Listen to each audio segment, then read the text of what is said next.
किचनमधनं मी तुमच्यासाठी नवीन रेसिपी घेऊन आली आहे, क्रिस्पी बॉल. त्याच्यासाठी लागणारं साहित्य हे मी 7 ते 8 बटाटे घेतलेले आहेत.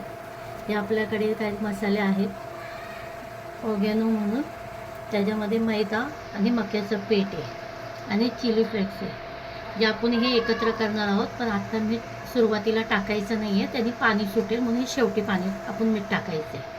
आपण हे जेवढे मसाले लागणार आहेत तेवढेच आपण काढून घेतलेले आहेत, म्हणून आपण हे सगळे डायरेक्ट टाकायचे आहेत.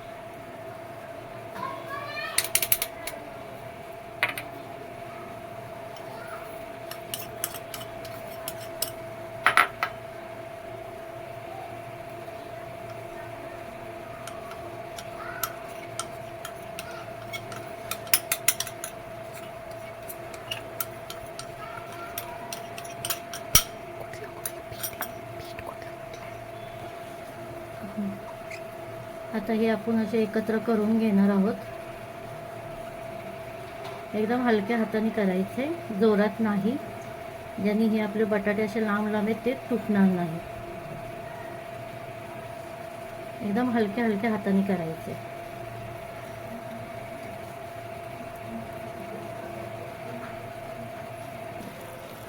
हे आता आपण असं मस्तपैकी मिक्स करून घ्यायचे. तुम्ही बघू शकता ह्याच्यामध्ये काही सुद्धा बटाटे असे तुटत नाहीये, पण हे क्रिस्पी होतात. ह्याच्यामध्ये तुम्ही चीज वगैरे टाकून पण बनवू शकता, पण ते थोडं तुम्हाला खूप अवघड जाईल. ते म्हणजे तेलामध्ये गेल्यानंतर ते तुटू शकतात आणि तेल पूर्ण आपलं खराब होण्याची शक्यता असते.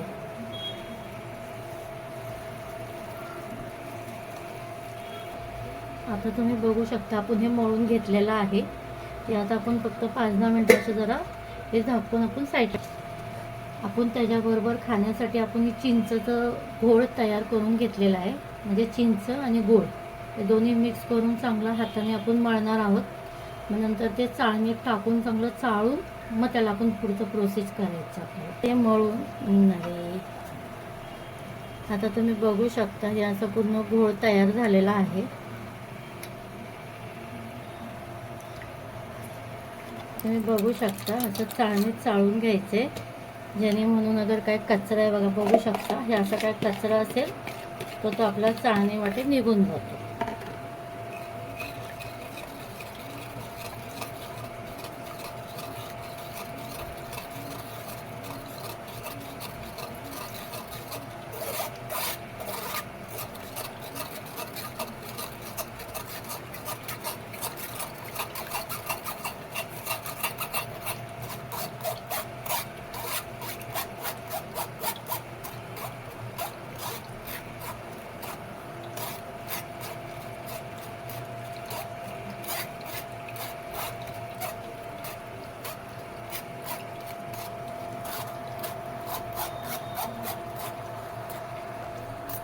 तुम्ही बघू शकता आपण चाळणीने चाळल्यामुळे आपला कचरा आणि म्हणजे चिंच वगैरे एकदम वेगळा झालेला आहे आणि आपल्याला जे पाणी हवं आहे ते आपण जमा केलेलं आहे चिंचेच्या चटणीसाठी.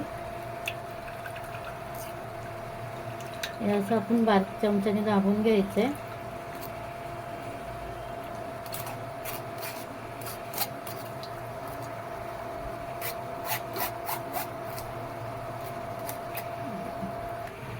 आता आपण तुम्ही बघू शकता आपण एक छोटं फ्राय पॅन ठेवलेलं आहे. त्याच्यामध्ये आपण हे जे चिंचेचं हे करून घेतलं, गोळ करून घेतलं ते ह्याच्यामध्ये आपण टाकायचं आहे.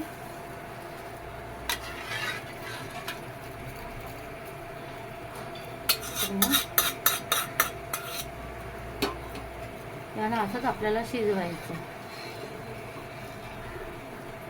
हे आपण आता हे मक्याचं पीठ घेतलेलं आहे थोडंसं, त्याच्याने म्हणून आपण ते चिंचेच्या ह्याच्यामध्ये टाकणार आहोत. कशासाठी ते पण सांगते का, आता आपलं चिंचेचं कसं कोळ केलेला पण तो पातळ असतो, तर ह्याच्यामुळे थोडंसं ठीक होतं ते. ह्याच्यामध्ये कुठलेच असे लंग्स राहता कामा नाही. आता त्यांनी म्हणून ते तुमच्या ह्याच्यामध्ये थोडं थोडं पाणी टाकून मिक्स करायचं. तुम्ही बघू शकता मी कसं केलेलं आहे. असं हलवत राहायचं आहे आणि ते पटकन असं उकळेल असं. आता तुम्ही बघू शकता ह्याला अशी चांगली बारीक अशी उकळी आलेली आहे. तर आपण हे जे आता बनवून घेतलेलं आहे ते असं आपल्याला हलवायचं आहे, नाही तर ते खाली बसलं जातं. त्याच्यामुळे हे पहिलं पूर्ण व्यवस्थित असं हलवून घ्यायचं. तुम्ही बघू शकता मी एकच चमचा घेतलेला आहे आणि हे आपण ह्याच्यामध्ये असं एकदम टाकून देणार आहोत. तुम्ही बघू शकता आपली चिंच एकदम लगेच ताबडतोब घट्ट व्हायला चालू झालेली आहे आणि गॅस आपण बारीक करणार आहोत. आणि तुम्ही बघू शकता रंग पण छान आलेला आहे आणि सुगंध पण खूप छान येत आहे. हे बघू शकता किती थिक झालेली आहेत. त्याच्यामुळे हे तयार झालेली आहे तुमचं क्रिस्पी बॉल बरोबर खाण्यासाठी. आता हे आपण थंड होण्यासाठी ठेवणार आहोत. ह्याच्यात अर्धा चमचा मीठ टाकायचं आहे, थोडंसं चव येईल अशी.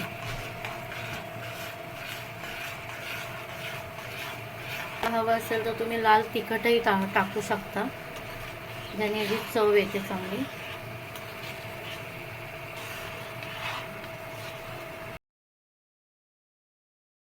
आता आपण याच्यात थोडंसं मीठ टाकणार आहोत.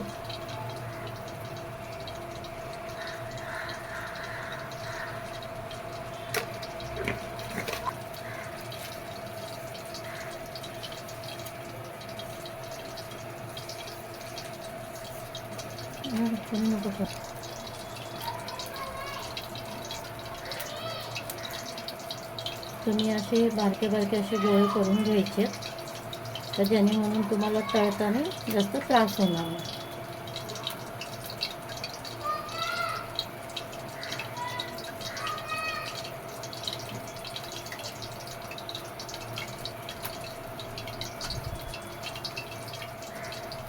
तुम्ही हे तुमच्या ह्यानी म्हणजे बारीक मोठे तुमच्या ह्यानी करू शकता. मी अशा प्रकारे त्याचे बॉल्स बनवून घेतलेले आहेत. हे आता आपण एक एक फ्राय करणार आहोत. जेवढे बसतील तेवढेच आपण टाकायचे, जास्त नाही. हळूहळू टाकायचं. फास्ट स्लो करायचा आहे, ज्याने म्हणून हे चांगले असे दिसतील असे.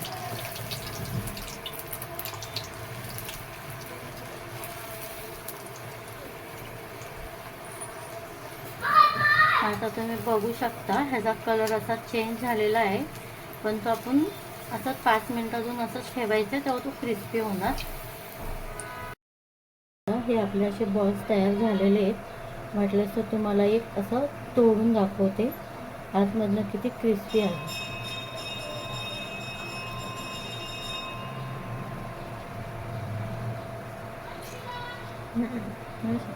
माझी ही रेसिपी आवडली असेल तर प्लीज लाईक, शेअर आणि कमेंट.